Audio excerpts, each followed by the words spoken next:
Amigos, en esta ocasión me da mucho gusto recibir a Moisés Muñoz y ya saben que en este canal lo que queremos es, no vamos a platicar porque además me duele mucho de la final con Cruz Azul y todo esto que ya es muy conocido. Queremos ver qué hay detrás, cómo evolucionó el ser humano hasta llegar a estos 40 años, mi querido Moy, convertido en un gran comentarista de televisión, progresando, evolucionando, avanzando. Sí puedo decirte, creo que puedo tener un poquito de experiencia después de 33 años para decirte que realmente hay un grupo muy selecto que después de la cancha es capaz de tener la elocuencia, la velocidad mental y aparte quitarse el uniforme para hacer una crítica constructiva que a la gente le sirva, porque luego los futbolistas no todos saben hablar y los que después del retiro tienen esta capacidad para explicar las cosas, no se comprometen, como que siguen defendiendo mucho al gremio y creo que hay una delgada línea, lo has hecho muy, muy bien. Empieza esta trayectoria prácticamente, ya tienes algunos añitos y me da mucho gusto saber que estás bien. ¿Cómo estás, Moy? Muy bien, Javier, muchísimas gracias. Muchas gracias por la invitación y gracias por tus palabras. Bueno, obviamente tratamos de aprender o trato de aprender conforme voy avanzando en esta nueva etapa de mi vida, la de analista, la de comentarista. No es sencillo, es una realidad. Siempre le tuve mucho respeto a esta profesión, sabiendo que no es fácil estar detrás de un micrófono. La responsabilidad que implica esto es inmensa, es muy grande, tanto como la de ser futbolista profesional. Y bueno, debes tener mucho cuidado con lo que dices. Y sí, es un poco de repente difícil ser objetivo, Javier, porque yo trato en algunos momentos, aunque muchas veces no me queda de otra, trato de defender a los porteros porque no es una posición sencilla. Pero bueno, cuando se tiene que decir que se comete un error, se comete el error. Pero lo más importante no es solamente eso, no es solamente decir cometí un error, sino explicar por qué. Esos 20 años que tuve el privilegio de estar como futbolista profesional, como portero profesional, me pueden dar ese respaldo para poder decir por qué el portero se equivoca y de qué forma se equivoca, qué pudo haber hecho en otra ocasión para no cometer ese error. Y de alguna manera eso es lo que trato de hacer, ¿no? Que la gente entienda muchas veces el porqué de las cosas. No solamente es decirlo, criticarlo, sino también explicar el porqué de las cosas, lo cual es muy interesante.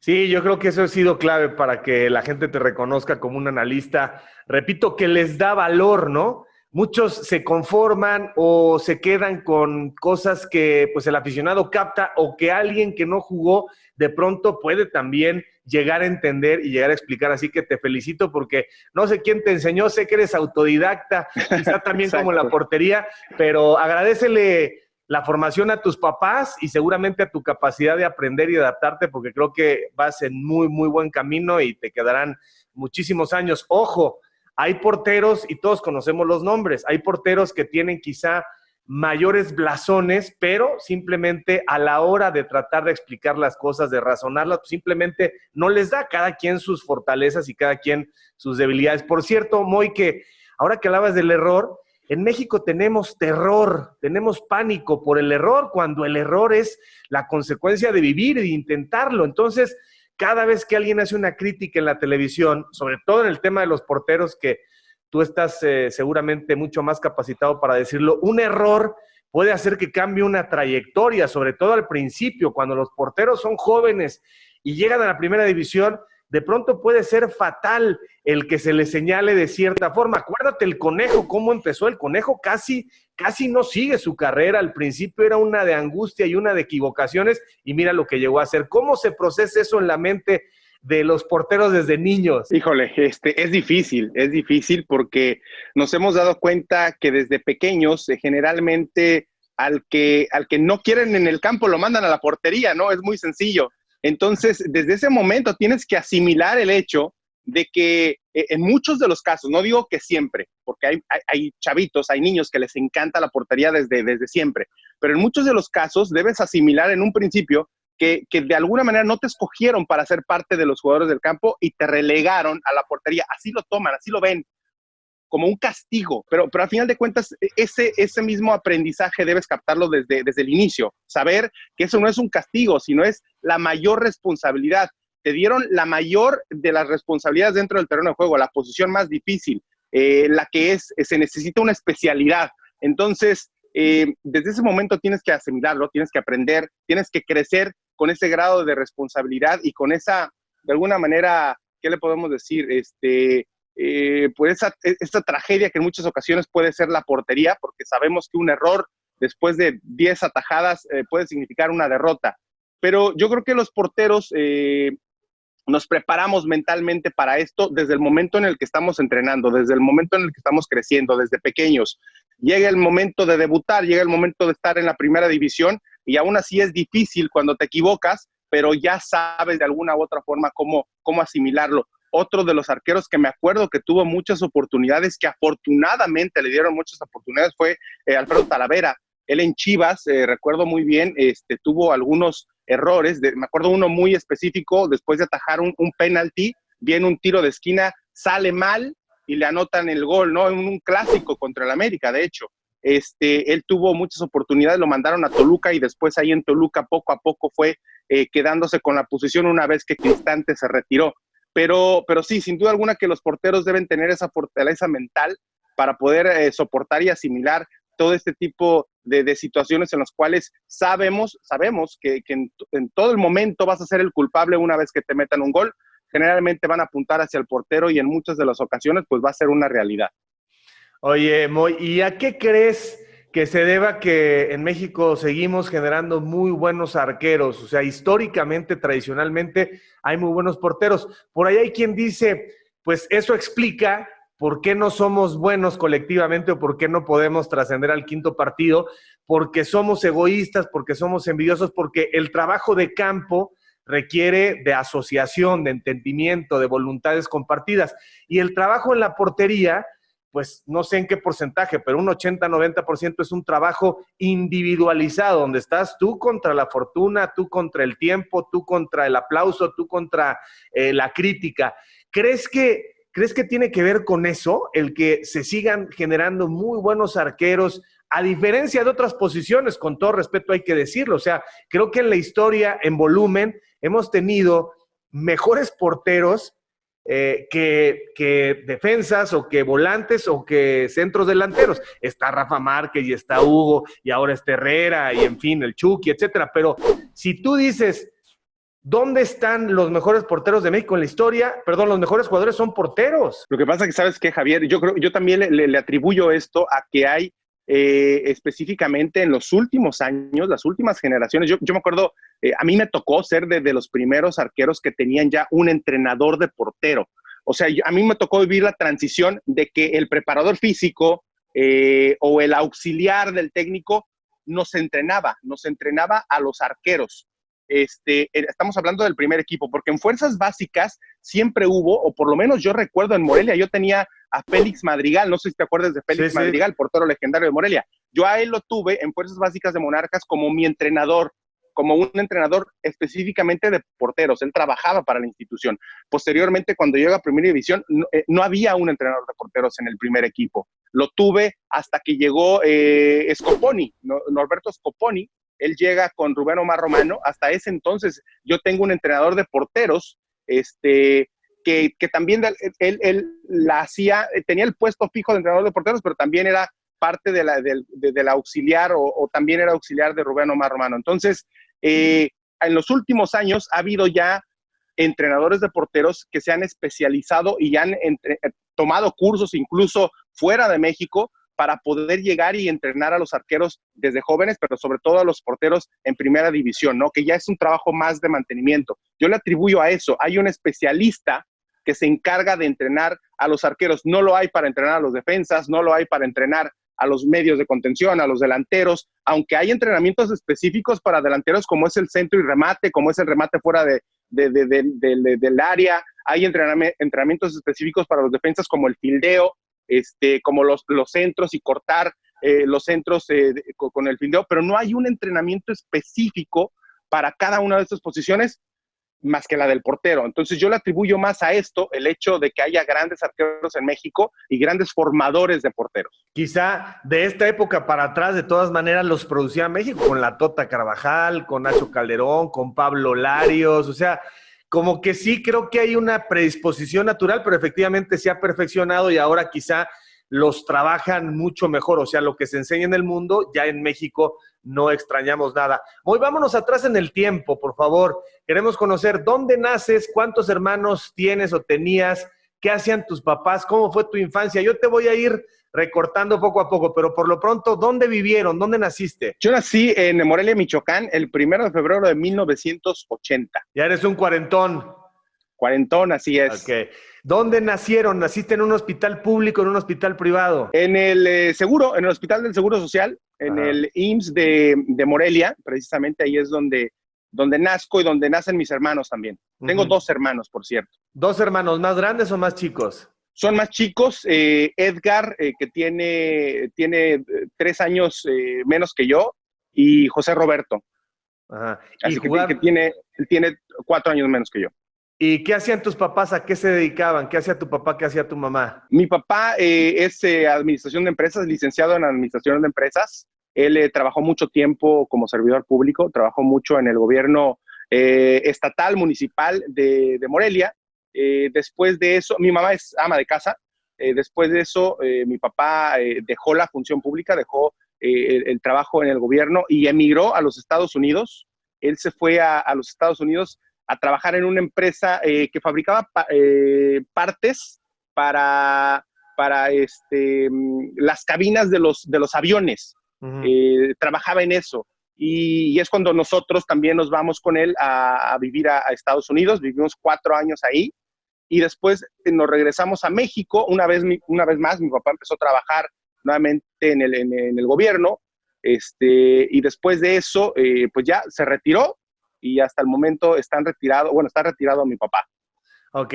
¿Y cómo recuerdas tu infancia? O sea, ¿a qué edad te fuiste a Estados Unidos? Yo fui a los 8 años. Okay. Estuve de los 8 a los 12 años. Y de los 0 a los 8, ¿qué recuerdas de la vida en familia, de tus hermanos? O sea, ¿tuviste una infancia feliz? Sí, definitivamente. Muy feliz. Viví en Morelia, Michoacán, todo ese tiempo en 2 colonias. Me acuerdo mucho de la primer casa donde tengo mis primeros recuerdos, que estos son en la colonia Independencia, en la calle 2 de Mayo. Me acuerdo mucho porque salíamos a jugar cascaritas a la calle, la típica cascarita donde pones 2 piedras y cada vez que viene un coche tienes que moverte para que pase el coche y sigues jugando, aunque en aquel entonces no había tanto tráfico, tenías muchas posibilidades de jugar antes de que algún coche te interrumpiera. Esos son de mis mejores recuerdos de la infancia, jugar con mis hermanos, la cascarita afuera de la casa. O sea, tenían lo necesario, o sea, fue una infancia donde no faltaba nada, donde no tenían lujos y donde tenías papás funcionales, un papá cercano, con autoridad, una mamá cariñosa, o sea, tenías una familia que se puede decir normal. Exactamente, muy normal, muy básico, sí, sin ninguna opulencia, no teníamos lujos ni menos, pero gracias a Dios, afortunadamente, tampoco nos faltaba lo necesario. Y dime una cosa, ¿siendo el mayor, arreabas a los otros o qué?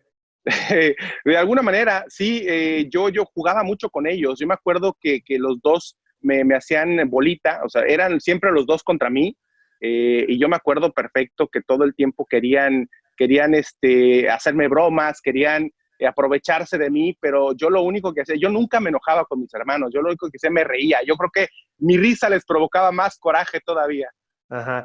¿Y tu mamá cómo era? Mi mamá, una ama de casa, como todas las mamás en México, ¿no? Muy cariñosa, dadivosa. Recuerdo mucho cómo nos cocinaba. Me encanta la manera como nos cocinaba mi mamá. Todo el tiempo atendiéndonos, muy entregada a su familia, muy dedicada al hogar. Y bueno, la verdad es que no tengo ningún reproche para con ella y tampoco con mi padre, que también asumía su rol de papá, salir a trabajar, regresar a casa, convivir con nosotros el tiempo que pudiera, y los fines de semana, obviamente los pasábamos en familia. Pero no era un papá autoritario ni enojón, era cercano, era... No, para nada. De hecho era muy tranquilo. Yo creo que en algunos momentos incluso a mi papá le llegó a faltar un poquito de mano dura. Afortunadamente, bueno, yo no recuerdo, yo no lo recuerdo a él como un hombre enojón, como un hombre que nos regañara constantemente, que nos golpeara, que nos pegara, que nos castigara. sino que era mucho más tranquilo. La que de repente asumía ese rol era mi mamá.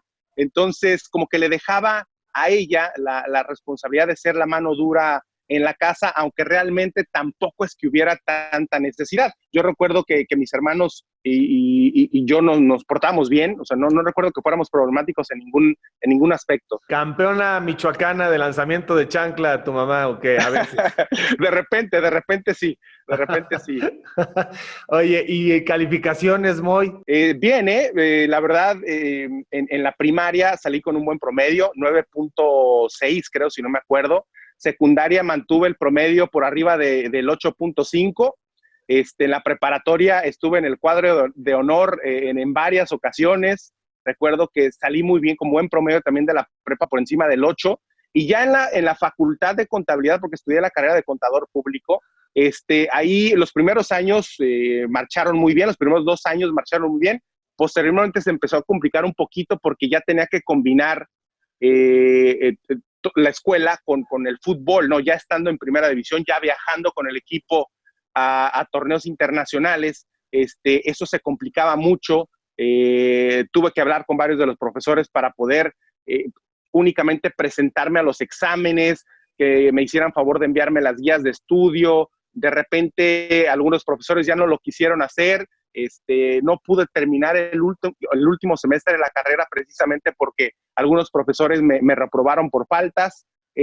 Pero en el tema de calificaciones, fíjate que fui siempre muy inteligente. Realmente no necesitaba estudiar mucho. Absorbía muy rápido lo que comunicaban los profesores en clase y lo que tenía oportunidad de leer. Entonces, en tema de calificaciones nunca tuve problemas. Ah, mi querido Moy, 9.6 en la primaria es un... Es la primaria. Pero o sea, estás a 4 décimas del 10, mi hermano. O sea, que eras de la escolta, eras de la banda de guerra. De la escolta. De la banda de guerra. Ajá. Banda de guerra no, fíjate, no me gustaba, pero de la escolta siempre fui de la escolta. Y de los que participaba, preguntaba el maestro y participando y respondiendo y todo eso. Sí, sin ser tan repetitivo en las participaciones como para no caerle mal a mis compañeros, porque también era, fíjate que no sé por qué, ahorita mi esposa de repente se queja conmigo, me dice que soy muy serio, pero yo recuerdo ser un niño muy carismático, me llevaba muy bien con todos, y ahora de repente ya a mis 40 años se quejan mis amigos y mi esposa de que soy muy serio y que no quiero convivir y que no soy alegre. Entonces, como que me la acabé toda en la infancia. Pero eras sociable y tenías muy buenas relaciones interpersonales. O sea, no buleabas ni te buleaban, eras cool. No, ni una ni otra. De hecho, trataba yo siempre de ser más o menos... Fíjate que toda mi vida he sido mediador. Ahora que caigo en cuenta, siempre he sido muy mediador. Era de repente el que se interponía entre el buleador y el buleado.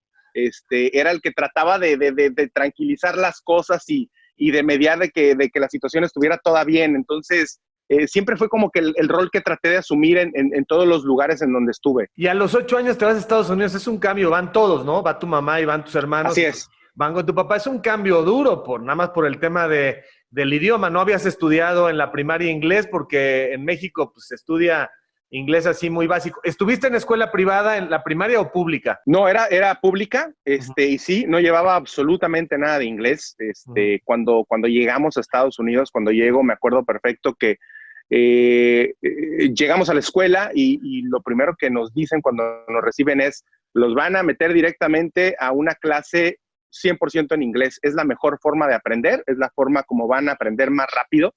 Teníamos 1 hora al día que nos sacaban, porque no era el único latino, no era el único mexicano que estaba de nuevo ingreso en la escuela. Entonces, de mi salón éramos aproximadamente 5 o 6 alumnos de nuevo ingreso, latinos, entre mexicanos, había salvadoreños, hondureños, que nos sacaban 1 hora al día para darnos clases de inglés. Entonces, aprendimos lo básico en estas clases, pero realmente la clase en sí, o sea, todo el día de escuela, las clases eran completamente en inglés. Lo que hacían es que nos ponían al lado, nos sentaban junto a un compañero bilingüe. Entonces, de alguna duda que teníamos, preguntábamos a nuestro compañero bilingüe y él nos explicaba, y así fue como aprendimos. Yo recuerdo perfecto que a los 3 meses, sin mentirte, Javier, a los 3 meses, yo ya hablaba inglés. ya me podía comunicar sin ningún problema con mis maestros, con mis compañeros. Me tardé un poquito más en lo que fue escribirlo, fue lo que más me tardé, pero leerlo, hablarlo a los 3 meses, escribirlo, no sé, a los 4 o 5 meses ya podía hacer las 3 cosas, y ya no tuve ningún problema, y realmente fue muy, muy rápido, y fue lo mismo para mis 2 hermanos. ¿A qué ciudad de Estados Unidos iban? ¿Fueron? Estuvimos en el estado de California, la ciudad se llama Redwood City. Está entre San José y San Francisco. Está muy cerca del estadio nuevo de los 49 de San Francisco, que está en Santa Clara. Ajá. Redwood City es una de las ciudades que están, pues ahí, dentro, en esa franja, ¿no? Que está entre San José y San Francisco. Estoy a 2 ciudades, por así decirlo, de Palo Alto, donde está la Universidad de Stanford. Y desde luego, pues se habla mucho español, pero tus papás dijeron, bueno, estamos aquí, necesitamos que se aproveche, ¿no? Y entonces aprendiste inglés. Mira, una herramienta que después te sirvió muchísimo en tu faceta de embajador de los arcos en el mundo. Y mucha gente cuando ve a Estados Unidos, Moy, mucha gente creyente busca iglesia cercana y ahí se complica. Son religiosos, eres religioso, ¿verdad? Sí, sí, así es. Uh-huh. Católico, sí. Formación católica. ¿Y practicas? Fíjate que últimamente ya no, Javier. Yo recuerdo que cuando estuvimos en Estados Unidos, todos los domingos era ir a misa. Regresamos a México, ya cuando regresamos a México, todos los domingos era estar en misa. De hecho, salgo de mi casa, me caso, y con mi esposa igual, todos los domingos eran de ir a misa, hasta hace algunos años, aproximadamente 5 años, en los que ya no practicamos el ir directamente a misa todos los domingos. Seguimos manteniéndonos católicos, pero ya no practicamos el ir a misa una vez a la semana. Has perdido un poco de fe en la institución como tal. En la institución, sí. Así es, en la institución, exactamente. Como a mucha gente que se le ha ido un poco el tema de sí creo y profundizo en mi interior y en mis pensamientos, pero se desvirtuó un poco el tema de la institución y hay mucha gente que le dio vueltas. No como el perro, que el perro Bermúdez, a lo mejor por juntarte con él, que es veredero, mi querido brother, va y viene a la luz del Señor. Oye, muy bien. Bueno, regresas de Estados Unidos, regresas a Morelia, ¿te costó eso? Porque además, bueno, con todo respeto, pasar de Morelia, no, nada que ver la vida en México en ese 1980, 85, 86, a lo que es Estados Unidos, los freeways y los malls y, en fin, ya Estados Unidos con un desarrollo de primer mundo hace décadas. ¿Cómo fue ese regreso? Primero, llegar fue un poco impactante, supongo, y luego regresar, ya no sabías por qué te llevaron y por qué te regresaban, ¿no? ¿O qué? Pues mira, en ese aspecto sí supimos. Al principio no supimos por qué nos fuimos. Lo único que supimos es que pues, nos íbamos a mudar a otro país, a otra ciudad. Y bueno, como niños, realmente no entienden, o más bien no te explican muchas cosas, entonces simplemente llegamos a una nueva ciudad y sí fue un momento y una situación inesperada, muy diferente, muy distinto, lo que vivíamos en Morelia a lo que llegamos a vivir en Redwood City, en la ciudad en Estados Unidos. Bueno, los 4 años que viví en Estados Unidos, la verdad, los viví muy a gusto. Fue también parte de mi infancia muy feliz. Ahora sí tuvimos acceso a muchas más cosas de las que teníamos en Morelia. Eso es una realidad. Y después regresamos a México. ¿Cómo qué? Es más y mejor ropa, la alimentación diferente. No te voy a decir que mejor, pero diferente. La alimentación que teníamos. El tema de la educación fue también muy distinta. Yo creo que en ese aspecto aprendimos muchas cosas de una nueva cultura, pero al mismo tiempo dejamos de aprender otras que me costó un poco cuando regresé a México. Esos 4 años que estudié en Estados Unidos me costaron un poco al regresar a México porque había muchas cosas que yo me salté de la historia de México, temas de gramática, lo cual me costó bastante cuando regresé nuevamente a mi país. Pero sí, el cambio cuando llegamos a México se da porque a mi abuelo materno, le dieron 3 meses de vida. Entonces, mis padres toman la decisión de regresarnos a México, a Morelia, para pues vivir esos 3 últimos meses con mi abuelo y posteriormente regresarnos a los Estados Unidos. Mi abuelo afortunadamente vivió 11 años más, entonces ya nunca se dio el regreso a los Estados Unidos. Nos quedamos a vivir ya en México. Y sí fue un cambio también difícil. ¿Por qué? Porque no regresamos a vivir específicamente a la ciudad de Morelia. Regresamos a vivir al pueblo de donde es mi mamá, que es un pueblo que está aproximadamente a 20 minutos de la ciudad de Morelia. Es un pueblo que se llama Francisco y Madero, y es un pueblo de domicilio conocido, o sea, no existen nombres en las calles. Entonces es un pueblo muy pequeño, un pueblo en el que tú llegas y preguntas, oye, ¿dónde vive fulanito de tal? Y te dan con señas, te dicen dónde vive esa persona, ¿no? Es muy chiquito, todo el mundo se conoce. Entonces sí fue un poco difícil llegar de vivir en una ciudad donde tienes absolutamente todo, a un pueblito en donde realmente no hay mucho, y tampoco no hay prácticamente nada que hacer. Entonces me acuerdo que era ir a la escuela, regresar de la escuela, hacer la tarea y de repente ver los 2 o 3 canales de televisión que había en ese momento, abiertos, obvio, y de repente jugar con mis hermanos, ¿no? Tratar de pasarla con ellos un rato jugando, pues ya sea escondidas, fútbol, lo que fuera. Esto fue los primeros años cuando regresamos a México, sí fue un poquito difícil, pero bueno, nos adaptamos a todo y afortunadamente después de adaptados ya todo fue miel sobre hojuelas. Y de esas etapas Morelia, California, Morelia, ya había un portero dentro. ¿Ya jugabas la portería o jugabas en el campo? ¿Y qué tan bueno eras? O sea, porque normalmente en estas entrevistas que estoy haciendo, mi querido Moy, me doy cuenta que los futbolistas profesionales se terminaron haciendo, pero casi todos nacen. Jugabas ya bastante bien al fútbol y en el arco específicamente. ¿En qué momento de tu vida, de niño o de adolescente, empiezas a apasionarte por la portería? Mira, por la portería yo creo que fue ya hasta que me convertí en profesional. Eso es una realidad. Yo me di cuenta que tenía facilidad y para los deportes desde que cuando llego a vivir a los Estados Unidos. En Estados Unidos el año lo dividían en 4, una cuarta parte del año escolar en educación física nos obligaban a practicar fútbol, otra cuarta parte del año fútbol americano, otra básquetbol y la otra béisbol. Entonces, cuando empecé a practicar esos deportes por primera vez ya en equipo, en conjunto, en Estados Unidos, me di cuenta pues, que realmente tenía habilidades para los 4 deportes. Y conforme fui investigando los demás deportes, el tenis, el voleibol, la natación, lo que fuera, me di cuenta que tenía habilidad para poder practicarlos y generalmente lo hacía muy bien. Y lo que sí noté es que siempre he sido muy competitivo. Desde pequeño siempre me ha gustado ser muy competitivo en todo lo que hago. Entonces, empiezo a jugar fútbol en equipo en Estados Unidos y cuando empiezo a jugar fútbol, empiezo a jugar como extremo derecho. Yo nací extremo derecho, Javier, increíblemente. Después de ahí me pongo a jugar en el medio campo por el lado derecho. Siempre fue por el lado derecho. Después de ahí me bajan a jugar como lateral por derecha y ya después central, pero portero nunca. Entonces, esas fueron mis posiciones en el campo de fútbol, hasta que un día, en alguna ocasión, el portero de nuestro equipo, que era muy bueno, por cierto, un día no llega. Entonces preguntan que quién quería ser portero. Obviamente nadie quería ser portero.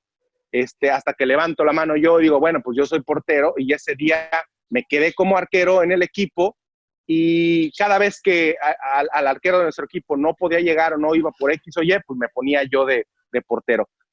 No me gustaba la portería, es una realidad, porque a mí me gustaba más estar en el campo corriendo y pateando la pelota, y bueno, no me gustaba tanto estar en la portería porque era una posición muy solitaria. Si es solitaria de repente en el profesional, imagínate lo que es cuando eres niño. El fútbol la pelota está por allá en la otra portería y tú estás solo acá prácticamente cruzado de brazos. Entonces es muy solitario.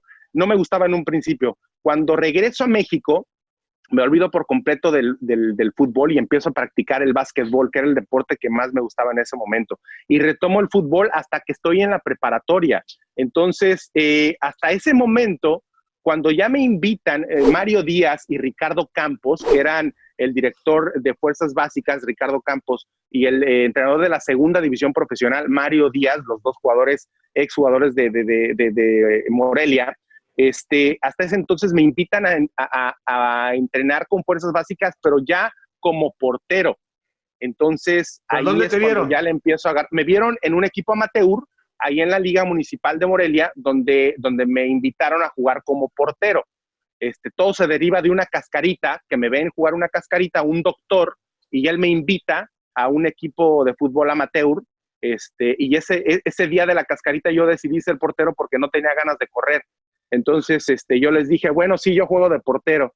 Y obviamente, como tenía las cualidades y todos mis movimientos muy bien asimilados del básquetbol, el salir a cortar un centro, pues tenía el timing perfecto y tenía la potencia en las piernas para saltar y ganar un tiro de esquina. O me hacían un tiro y pues para mí era muy fácil sujetar un balón de fútbol que es mucho más pequeño y menos pesado que el de básquetbol. Tenía el conocimiento y la noción de un jugador de fútbol porque lo había practicado y lo he practicado durante toda mi vida.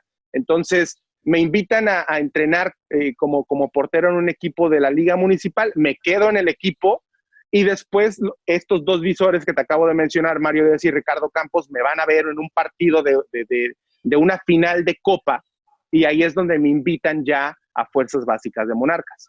¿Tienes cuántos años ahí? Ahí tengo 17 años. 17. Cuando me invitan a la segunda división, me quedo en segunda división de Morelia, sí. Y debutas a los 19, ¿no? Si no mal recuerdo. Debuto a los 19, así es. Me quedo rapidísimo. Estoy 2 torneos únicamente en segunda división, 2 torneos. De ahí me ascienden a primera y es cuando debuto en el 99.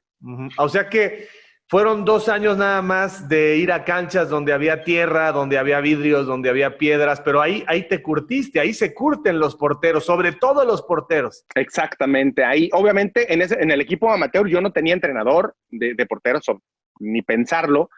Yo no sabía cómo aventarme, yo no tenía los conocimientos básicos de un portero, yo lo hacía todo como lo veía en la televisión o como lo entendía o como podía. Cuando llego al equipo de segunda división, ahí es cuando Félix Madrigal es mi primer entrenador de porteros y es cuando él empieza de alguna manera a pulir todo eso que yo tenía ya de alguna manera como arquero. Me enseña lo elemental, lo básico y de ahí arrancamos. De ahí es como arranco mi carrera como portero profesional. Pero entonces confirmo lo que dije al principio, o sea, traías un 80% y mejoraste un 20%. De alguna manera, sí, sí lo traía como te repito, afortunadamente para mí los deportes me encantan y todos los deportes se me dan, los puedo realizar y con mucha competitividad. Entonces, eso es parte de lo que ya traigo y lo demás, pues, obviamente lo vamos puliendo. ¿Qué te fallaba en ese momento? O sea, si me tienes que decir qué te mejoró Madrigal y la estructura del fútbol organizado, ¿qué te mejoró? Pues mira, para empezar, lo primero que me enseñó y lo primero que recuerdo que aprendí de Félix fue la manera como poder lanzarme sin lastimarme o sin golpearme, o sea, saber cómo caer. O sea, cómo lanzarte y caer, y eso fue lo primero, y después obviamente la velocidad para poder levantarte, girar, la técnica básica elemental para poder en un desplazamiento a baja altura o a ras de pasto, poder girar para salir inmediatamente hacia el otro lado, y después lanzamientos a media altura y a pelotas al ángulo, también saber cómo caer y cómo girar inmediatamente para estar preparado para ir al otro lado. Eso fue de lo primero que recuerdo y de lo primero que perfeccioné para que me servía de alguna manera para poder practicar el tema de la portería. Con el tiempo, de lo que te puedo decir que en un principio me fallaba mucho era el juego de pies. Conforme fui jugando y conforme fui aprendiendo, fue de las primeras cosas en las cuales me enfoqué porque era lo que me fallaba, ¿no? Sobre todo el juego de pies con la izquierda. Y eras un adolescente, o sea, estamos hablando de los 17 años. Ya medías en ese momento un 85, dicen que los hombres dejan de crecer hasta los 21. ¿Y cuánto pesaba? Siempre has sido alguien con muy buena masa muscular, pero no fuiste, o sea, era más bien un portero, un cuerpo de atleta más que de portero, ¿no? ¿No es así? Sí, así es. A esa edad ya medía arriba del 1,80. Yo ya estaba en 1,82. Yo creo que esa etapa entre que llego ya a segunda división y debuto en primera es donde hago ese crecimiento de los últimos 2,5, 3 centímetros. Entonces, yo ya estaba en esa altura. Siempre he sido de cuerpo tengo una facilidad para acumular músculo muy fácilmente, pero al mismo tiempo, al acumular músculo, pues me veo mucho más grueso, más ancho. Siempre he sido corpulento. Entonces, sí, a esa edad yo ya me encontraba, yo pesaba en ese entonces, te repito, medía 1,82 aproximadamente, pesaba 79 kilos, más o menos en eso andaba. Te llegaron a molestar, ¿verdad? Me acuerdo, ya en primera división decían, Sí, está gordito, se descuidó. ¿Era así? constantemente. No, no, realmente no es que me descuidara, simplemente así era mi cuerpo.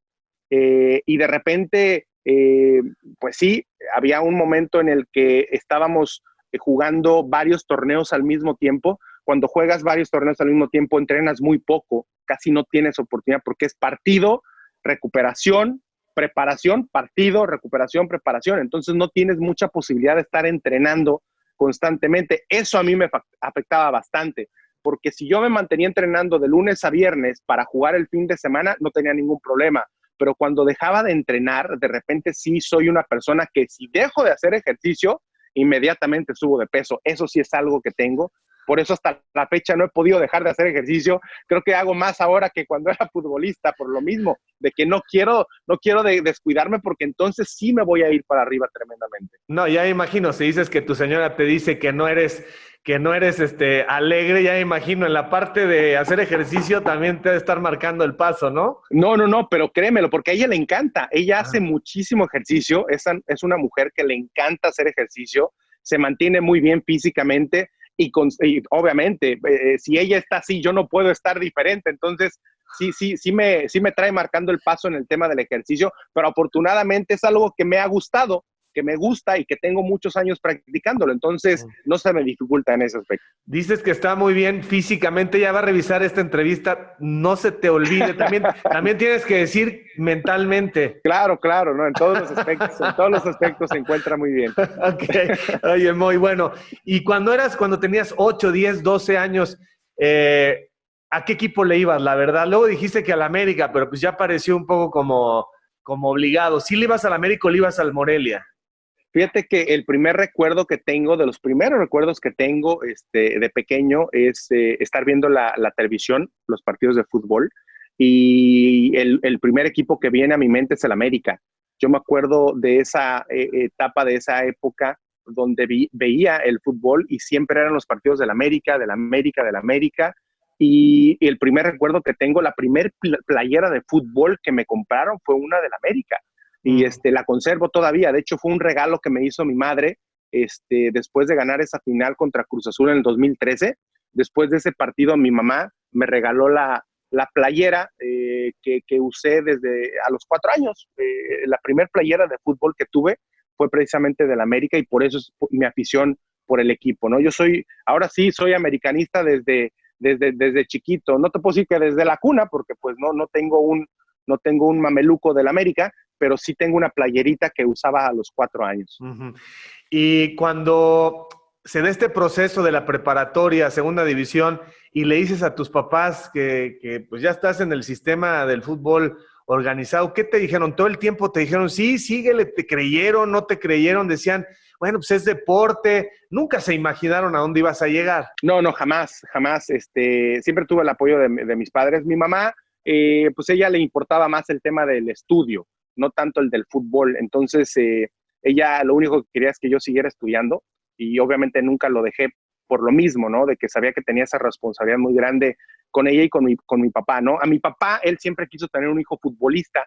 De los tres, por lo menos quería que uno fuéramos futbolistas. Para su fortuna, los tres fuimos futbolistas profesionales. Mis hermanos lamentablemente no debutaron en primera división, pero mi hermano, el menor, él sí debutó en Liga de Ascenso, jugó en primera A cuando todavía existía la primera A. El otro jugó segunda división profesional, pero por lo menos los tres fuimos profesionales. Entonces, yo me acuerdo que yo era basquetbolista, Javier. A mí, mis papás nunca me iban a ver jugar basquetbol, porque mis hermanos eran los futbolistas. Ellos sí jugaron fútbol toda su vida, desde pequeñitos, nunca lo dejaron. Entonces ellos preferían ir a ver los partidos de mis hermanos de fútbol y a mí me dejaban solo jugando al básquet.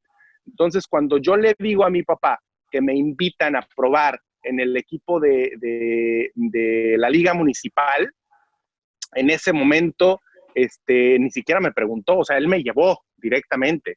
Él me llevó directamente a entrenar en el equipo de amateur y me quedo en el equipo. Obviamente él estaba feliz.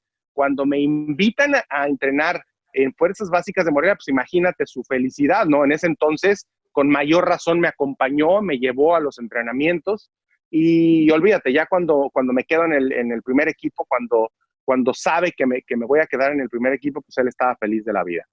¿Te acuerdas de tu primer contrato? ¿Cómo te llamaron para que lo firmaras? Y en ese momento otra vez, ¿no? La mano de los papás. Ya me imagino, por un lado estás a punto de ser mayor de edad o ya eres mayor de edad, ya puedes tú disponer. Pero por el otro lado, pues, supongo que volteaste y le dijiste a tu papá, ¿qué onda? ¿De a cómo? ¿Qué hago? ¿Le firmo? ¿No le firmo? ¿Cómo fue? No, ojalá que hubiera tenido la posibilidad de alguna manera de poder negociar mi contrato. Realmente mi primer contrato fue, esto es lo que hay, fírmale o pues ahí nos vemos, ¿no? O sea, realmente no había, me acuerdo que los métodos de repente de intimidación de los directivos eran muy agresivos, y me acuerdo yo perfecto que mi primer contrato ni siquiera duré 5 minutos en la oficina. Llegué y me dijeron, esto es lo que hay, lo firmas o te vas. Ni siquiera me dieron oportunidad de negociar algo. Pero te digo una cosa, yo en ese momento me importaba un carajo el dinero, a mí lo que me importaba era jugar al fútbol. Realmente estaba feliz de la vida por estar en primera división jugando y realmente lo que me pagaban me alcanzaba para solventar mis gastos. Entonces yo era feliz, yo estaba contento con eso. Ya mi segundo contrato fue diferente, ya mi segundo contrato ahí sí hubo una negociación, ahí sí de alguna manera le pedí apoyo a mi papá para el tema de lo que necesitaba, para el tema de lo que podría pretender ganar, y ahí fue donde ya de alguna manera hubo una negociación y al final de cuentas quedé conforme con lo que me pagaron. Mis primeros contratos, yo creo que los primeros 5 años de mi carrera, los primeros contratos que hice siempre los hice yo. Es más, no, yo creo que fue más hasta que me fui a Atlante. No, los primeros 10 años de mi carrera que estuve en Morelia, los contratos los arreglaba yo no tenía representante.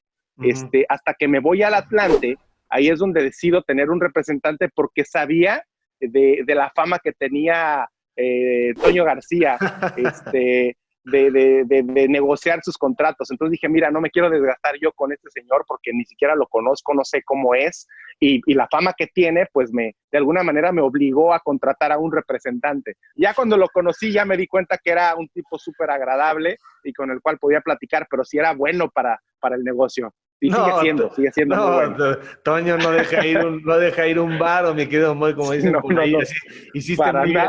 El primer contrato, el primerito, ¿cuánto tiempo fue? ¿De cuánto tiempo era? De un año. De un año. ¿Y ese dinero fue para ti? ¿Tus papás no dijeron presta para la orquesta o tú contribuiste? ¿Qué hiciste con ese dinero? ¿Cuánto era? ¿Te acuerdas? Fíjate que yo, el primer contrato fue, me pagaban a mí 10,000 pesos mensuales. Híjole, si lo traducimos ahorita, yo creo que... ¿Unos 80,000 pesos? No. Yo creo que han de ser, ahorita se pueden traducir, pero yo me acuerdo que con eso me alcanzaba para pagar mis pasajes para la escuela, me alcanzaba para pagar, es más, espérame, no es cierto, no, mi primer contrato fue de 3,000 pesos, 1,000 pesos me alcanzaba para los pasajes. Apenas me alcanzaba para los pasajes, pero te repito, yo era feliz de todas maneras. Ajá. Mi segundo contrato fue de 3,000 a 10,000 pesos. Ese fue mi segundo contrato. Sí, mi primer contrato fue de 3,000 pesos, me alcanzaba únicamente para los pasajes, realmente. Yo me acuerdo que en ese entonces yo ya tenía novia, que es ahora mi esposa, y la familia de mi esposa me ayudó mucho, porque yo de repente tenía la necesidad de llegar a su casa a bañarme y a comer para después irme a la escuela. Entonces, sí, me alcanzaba únicamente para los pasajes ese primer contrato, mi querido Javier. O sea que 17 años tenías tú y ahora tienes 40, o sea, 23 años de conocerla. 23, exactamente. Así, la conocí en la prepa, a mi esposa, y desde entonces ella era la única que me acompañaba a esos juegos de básquetbol a los que no iban mis papás. Ajá. Entonces, eso de tener una novia a los 17 impidió que de pronto vinieran los distractores que a alguien sin novia se le presentan, que tienen que ver con la noche, con la chela y quizá con, pues, andar de relación en relación. O sea, fue una contención muy fuerte, te sentías muy bien con ella y estabas creciendo en el profesionalismo, de manera que podías estar súper concentrado. Veo que te está vigilando ahí, ¿verdad? ¿Mande? No, no, es que están, de repente entran aquí a la habitación, de repente entran a la habitación, se dan cuenta que estoy en una entrevista y se salen, por eso estoy constantemente volteando para acá. No, fíjate que sí, definitivamente sí tuvo mucho que ver, aunque también te soy honesto, a mí no me gustaba y nunca me ha gustado. Hasta la fecha se siguen quejando de repente mis amigos de que no me gusta salir mucho al antro, no me gusta salir a fiestas, no soy el típico que cuando va a alguna reunión se la pasa tomando y sale como que en mal estado de ahí. Nunca me ha gustado, realmente nunca me gustó, es una realidad, pero sin duda alguna que sí ayudó el hecho de tener una relación de noviazgo y bueno, me evitó muchos problemas, me evitó muchísimas cosas. Es una verdad, Javier, sí. Sí, te dio estabilidad y te dio un proyecto de vida personal y te dio concentración para estar en lo que tenías que estar al momento de crecer futbolísticamente. ¿Te acuerdas del debut? Bueno, aprendiste de Comiso, ni más ni menos. O sea, Comiso se le puede decir lo que sea, pero la verdad es que pues, fue un arquero importante. Ese debut, cuéntanos del debut, qué sensaciones tuviste, por qué se da el debut, porque luego muchas veces es por casualidad, no porque te digan vas a debutar en 3 meses, sino de pronto hay una lesión o algo. Fíjate que mi debut se dio por un arranque de ira, por un arranque de coraje. Ah, caray, a ver. Te explico por qué. Mi debut, obviamente lo recuerdo perfectamente, pero no tengo un muy buen recuerdo de él. Mi debut fue en un partido contra Pachuca, en un partido en el cual íbamos perdiendo 3-2 en el estadio de Pachuca y de repente hay una jugada dentro del área, no se hablan el portero, que en ese momento no era Comiso, Comiso estaba expulsado.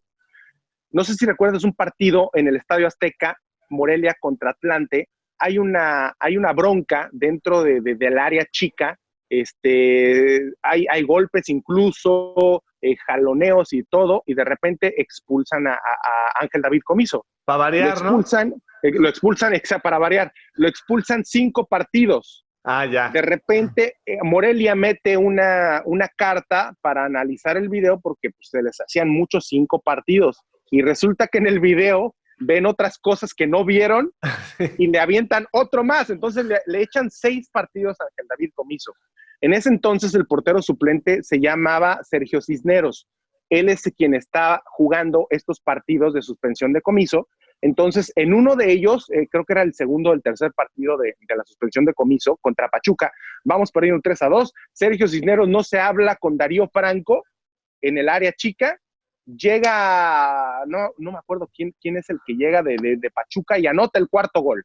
4-2. En ese momento, Tomás Boy, lo conocerás perfectamente bien a Tomás, se enoja muchísimo, avienta una botella de agua que trae en la mano, hace aspavientos y voltea hacia no la banca, sino más bien a la línea donde estábamos calentando.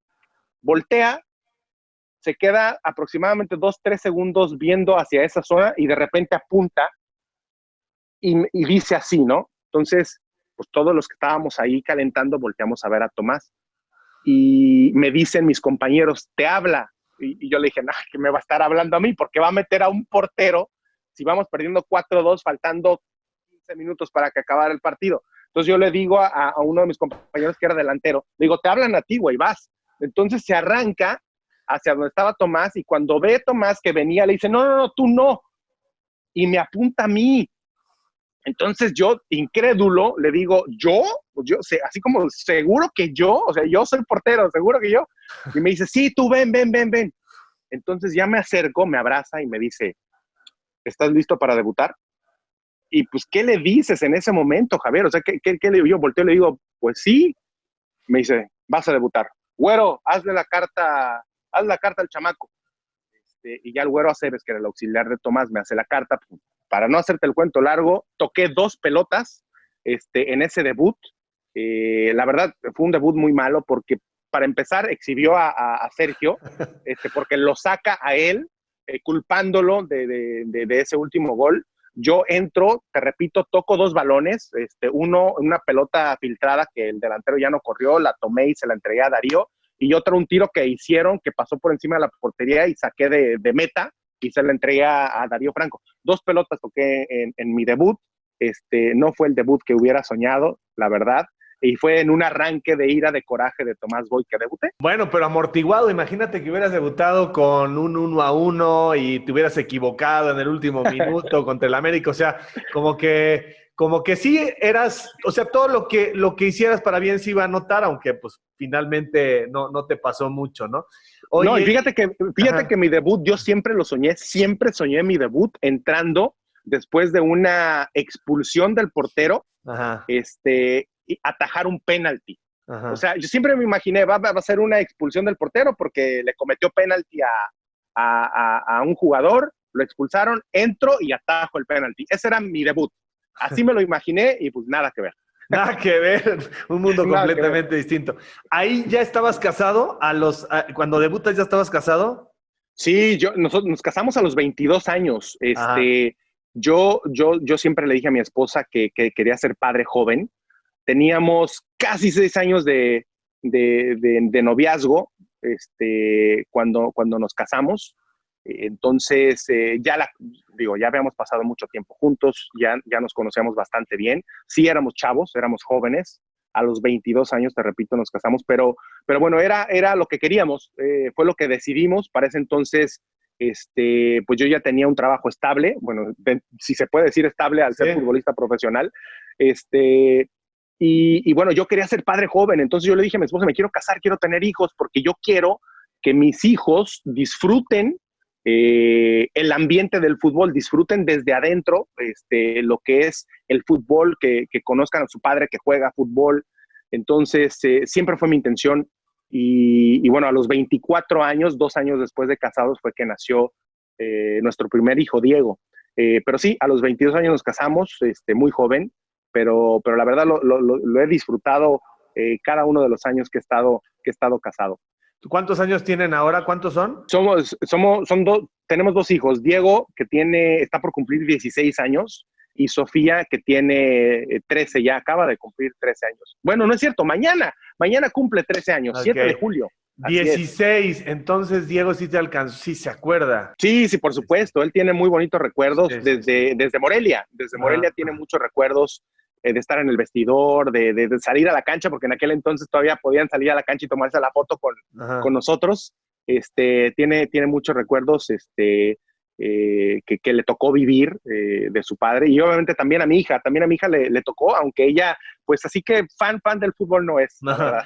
Estuviste en los 2 nacimientos, luego los futbolistas cuentan lo difícil que es combinar por cuestiones de temporada, incluso estuviste en los dos partos. Afortunadamente sí, el primero de Diego, estábamos a punto de viajar a Toluca para jugar en Toluca, y justo el día que teníamos nuestro viaje estábamos entrenando y de repente llega el secretario técnico del equipo, me habla y me dice, oye, ¿sabes qué?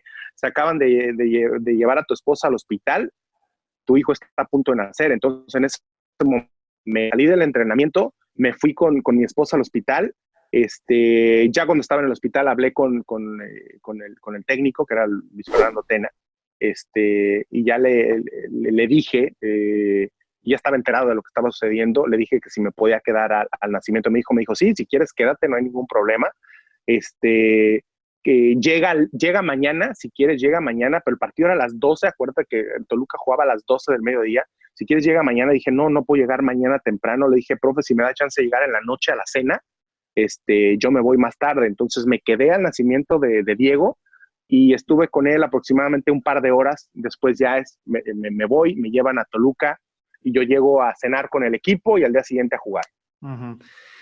Moy, te voy a llevar a 2 temas de lo más amargo a lo más divertido y lo más excitante que te pudo haber pasado.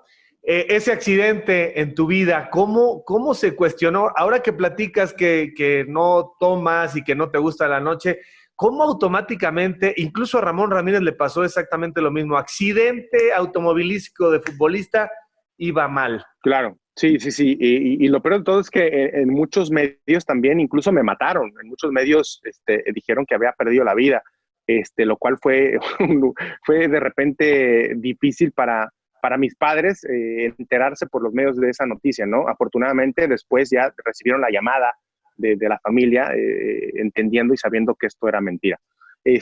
Pero sí, inmediatamente lo vincularon con el hecho de que iba tomado.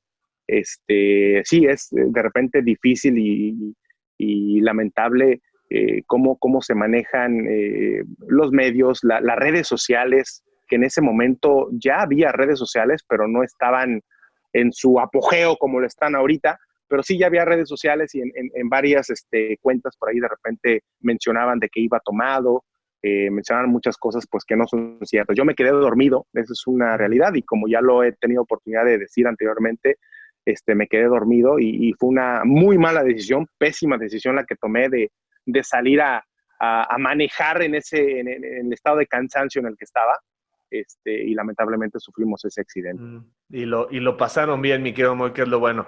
Cuando te Afortunadamente enteras, sí. cuando te enteras que el América te quiere, debe de ser después de la boda y de seguramente el nacimiento de tus 2 hijos, pues debe de ser el punto climático de tu carrera. ¿Cómo fue que te enteraste que el América te quería y dijiste, pero ¿dónde le firmo? Fíjate que hay dos momentos en los cuales en uno me doy, como que más o menos me doy una idea, pero no tengo absolutamente nada concreto y elimino ese pensamiento. Ese momento fue en un partido, termina el torneo con Atlante, el último torneo que jugué con Atlante, termina el torneo y no sé por qué, pero habían pactado un partido contra el Mérida, de la Liga de Ascenso, es, cuando ya habíamos terminado nosotros el torneo. Entonces, vamos a ese partido y regresando de ese partido en el autobús, Santiago Baños, que era el auxiliar de Miguel Herrera, que ahora es el director deportivo, presidente deportivo de América, me habla y me dice, oye, muy bien, ya vamos de regreso a Cancún después de este partido con Venados. Me dice, oye, Moy, si tuvieras que escoger de irte a jugar, ahorita en este momento, de irte a jugar a Morelia o al América, ¿a dónde te irías? Yo me quedo, pero ¿por qué me preguntas? Me dice, no, nada más, hipotéticamente, si tuvieras que escoger, ¿a dónde te irías? ¿Al Morelia o al América? Le digo, pues obviamente al América.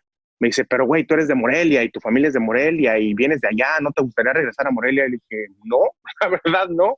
Si me das a escoger entre uno y otro, pues obviamente al América. Le dije, no manches, yo toda mi vida he soñado de jugar en América. Le dije, pero pues güey, o sea, es hipotético, o sea, realmente no es algo real. Me dice, no, sí tienes razón, ya olvídalo. Entonces me quedé pensando y dije, ¿por qué me había preguntado esto? Porque ya se escuchaban rumores de que América estaba pretendiendo contratar al Piojo. Ajá. Entonces yo me quedé así como que, ¿será que ya está en el Piojo en América? ¿O por qué me dijo esto? ¿Por qué me está preguntando? O sea, ¿qué relación tiene Morelia con América? Entonces me puse a pensar y deseché por completo la idea. Entonces, ya cuando nos dieron por fin vacaciones, yo iba manejando de Toluca, porque yo tomé un vuelo de Cancún a Toluca, para posteriormente de Toluca a Morelia ir por tierra, ¿no? Entonces yo iba manejando, iba camino a Morelia y de repente recibo una llamada de Miguel. Entonces ya contesto, lo pongo en altavoz y contesto y le digo, ¿qué pasó, Miguel? Me dice, ¿dónde estás? Le dije, voy manejando, aquí voy a Toluca. Me dice, busca un lugar donde estacionarte. Y yo, ¿por qué? Y me dice, busca un lugar donde estacionarte. Y pues ya en un acotamiento ahí me detengo, pongo las intermitentes. ¿Y ya te detuviste? Sí. ¿Qué pasó? A ver, Moy, necesito que tomes por favor estas vacaciones, necesito que descanses muy bien, necesito que lo compartas con tu familia, que estés al 100%, porque regresando para hacer la pretemporada te quiero al 1000%, no al 100, te quiero al 1000. Le dije, sí, por supuesto, Miguel, pero, o sea, ¿por qué tanta importancia en decirme esto? Me dice, porque la pretemporada no va a ser con Atlante, va a ser con América. Y yo, a ver, espérame, ¿cómo que con América? Me dice, sí, te vas a venir a América conmigo. Le dije, a ver, espérame, ¿cómo? ¿Tú estás en América ya? Me dice, sí, yo ya estoy aquí en América, ya estoy planeando el próximo torneo y te vienes conmigo a la América, te vamos a comprar. Yo, no manches, yo al principio yo no lo creía, obviamente iba escuchando a mi esposa, a mis hijos, y bueno, fue un momento de alegría total, estaba emocionadísimo, y ahí regresé a esa pregunta que me había hecho Santiago, y le dije, oye Miguel, nada más déjate pregunto algo, ¿había la posibilidad de ir a Morelia o había una triangulación ahí con Morelia o qué? Me dice, sí, lo que pasa es que estábamos con la disyuntiva de a quién nos traíamos a la América, si a ti o a Vilar, porque había la posibilidad de hacer una triangulación, que tú regresaras a Morelia y de Morelia nos trajéramos a Vilar para la América. Para último nos decidimos por ti, entonces tú te vienes para acá y bueno, Vilar se queda en Morelia. Entonces ahí es donde ya recordé y digo, qué bueno que le dije a Santiago que quería irme a la América, porque si por ahí le digo que me quiero ir a Morelia, a lo mejor me hubiera regresado para allá. Sí, oye, Moy, y así mismo, después de esos momentos increíbles que viviste con el América, viene, y nada en el fútbol es personal, viene tu salida del América. ¿Fueron claros contigo? ¿Fue Ricardo claro contigo? ¿Te dolió? ¿Cómo fue ese momento cuando todo el mundo decíamos, bueno, yo cuando menos dije, ¿por? Claro, Ricardo fue claro hasta el último momento, ya cuando no había de más, ¿no? Al principio, rumores siempre hubo. Yo no recuerdo, honestamente, un solo año en el que no me pusieran en otro equipo y trajeran a otro portero al América, ¿no? Como que siempre había, incluso después de ser campeones contra Cruz Azul y contra Tigres, todo, siempre había rumores de que llegaba otro portero y de que yo me iba. Pero siempre el primero en acallar esos rumores, o por lo menos conmigo, era Ricardo. O sea, siempre llegaba Ricardo y me decía, güey, no, tú no hagas caso, es mentira, no, o sea, nada, tú te quedas aquí y se acabó. Entonces ya él me dejaba siempre tranquilo, ¿no? Cuando empiezan a ver estos rumores de que llegaba Marchesín, una vez más, llega Ricardo y me dice, muy tranquilo, son solamente rumores, tú no vas a ir a ningún lado, son solamente rumores, hasta ahí. Entonces yo me quedo tranquilo hasta que ya se hacen muy fuertes los rumores, que ya soy yo quien llega con Ricardo y le dice, oye Ricardo, a ver, espérame, estos rumores ya son muy fuertes, ya lo están haciendo, ya dicen que ya viene a firmar su contrato, o sea, ¿qué onda? Háblame, dime las cosas cómo están. Me dice, mira, la verdad es que en las últimas semanas, pues sí hemos estado hablando con él, no se ha cerrado absolutamente nada, pero es muy posible, es muy probable que llegue Marchesín. Le dije, y entonces yo, ¿qué onda? O sea, ¿qué va a pasar conmigo? Me dice, no te preocupes, si llega Marchesín, tú vas a tener la posibilidad de quedarte aquí y pelear un puesto con él para ver a quién de los dos prefiere el profe, ¿no? O sea, a ver, espérame, Ricardo, me estás diciendo que van a traer a Marchesín y me voy a quedar yo para pelear un puesto con él. O sea, de verdad me estás diciendo que van a tener a dos porteros con la nómina como la que tienen conmigo y la que van a traer con Marchesín. O sea, ¿de verdad me estás diciendo eso? Me dice, sí, van a tener posibilidad de competir los dos por el puesto. Bueno, ok. En ese momento yo ya no le creí. Yo ya no me quedé con, dije, no es posible que tengan a dos porteros así, no es posible porque la gente al mismo tiempo como que no va a estar a gusto, no va a ser justo para ninguno de los dos que esté en la banca. O sea, yo dije, no, si lo traen a él, seguramente yo me voy. Entonces yo me empecé a mover junto con mi representante, a investigar ese tipo de situación, y ya me di cuenta que era una realidad, que llegaba Marchesín y que el sacrificado iba a ser yo. En ese momento vuelvo a entrar con Ricardo y le digo a Ricardo, no estoy de acuerdo con la decisión que están tomando, se me hace de muy mala gana que quieran traer un portero cuando pues yo todo lo que le he dado a este equipo han sido títulos. Créeme que dime si han tenido algún problema conmigo. En ningún momento yo les he causado más que cosas positivas.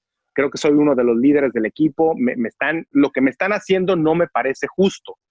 Entonces ahí ya Ricardo se pone un poquito más sincero conmigo. Me dice, mira, Moy, la verdad es que yo tampoco, me duele mucho esto, pero es algo que voy a tener que hacer, porque si no me traigo yo a Marchesín ahorita, me dice, mira, tú no eres ningún joven, es una realidad, no eres ningún chavo, y yo tengo que hacer un movimiento en la portería porque tú nos puedes dar un par de años más sin ningún problema, pero si yo me espero un par de años más para traer a un portero de la calidad que necesita el América, como lo es Marchesín en este momento, ya no va a estar disponible. Marchesín ya no va a estar disponible porque a él lo pretenden en Boca Juniors, y si no se viene en este momento para acá, va a terminar en Boca, y yo no voy a poder traer a un portero como el que necesita América, lo tengo que traer ahora. Entonces, discúlpame, pero pues así tienen que ser las cosas. Y yo le dije, Ricardo, ¿por qué no me dijiste esto al principio? Me pudiste haber dado muchísimo más tiempo de maniobra para yo buscar otro equipo a donde irme. Digo, a final de cuentas, por más que yo me queje, llore, grite, patalee, haga lo que quiera, pues la decisión está tomada y la tengo que aceptar, ¿no? A final de cuentas la tengo que aceptar. Y esto fue prácticamente ya cuando nos íbamos a Japón, al Mundial de Clubes. Entonces, ya estando en Japón, en el Mundial de Clubes, yo ya sabía que salía del equipo y yo ya me estaba moviendo para encontrar un equipo a donde irme. Entonces, sí, en un principio no fue honesto, no fue sincero conmigo. Hasta el último, ya cuando realmente no había manera de ocultarlo, fue que ya me dijo la verdad de las cosas, pero sí, pues fue algo con lo cual yo no compartí, se lo hice saber, pero bueno, a final de cuentas, eso no iba a cambiar el hecho de que Marchesín ya estaba prácticamente en América. Y ese momento, Moy, ese momento contra Cruz Azul es un momento de película en la vida de alguien que pues ha tenido esta historia que nos has contado, ¿no?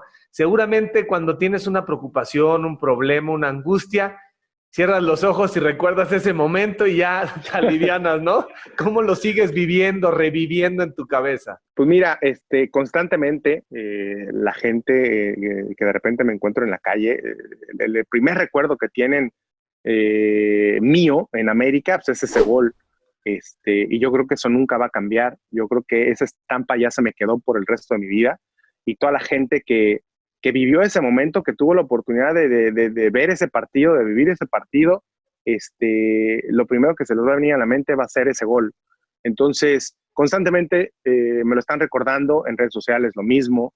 Y bueno, es algo que disfruto, sigo disfrutando cada vez porque me hace regresar a ese momento épico, a ese momento de mucha alegría.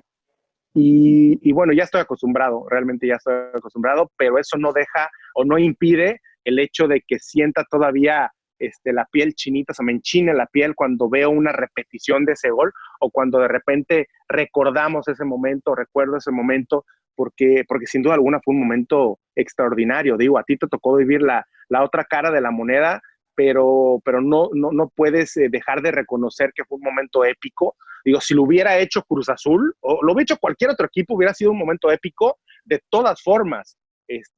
Aquí la diferencia es que a mí me tocó vivir la parte positiva y en este caso, bueno, tú que eres aficionado del Cruz Azul, te tocó vivir la otra, ¿no? Entonces, sí son momentos y perspectivas diferentes, pero realmente el momento fue relevante. Sí, cuando seas un ruquito, cuando lleguen tus nietos, se va a recordar esa final como se recuerda el tucazo de Ferretti, como se recuerda la parada de Celada en la final contra Chivas, exacto, como se recuerda el penal de Hermosillo contra Comiso en la de Cruz Azul León. O sea, son de esos 10, 15 momentos de finales que la gente de inmediato recuerda. Y sí, la verdad es que fue totalmente un guión de película, o sea, la lluvia y luego el Piojo y la Yun y luego el Castro y el resbalón. Claro, fue una cosa de tragicomedia, ¿no?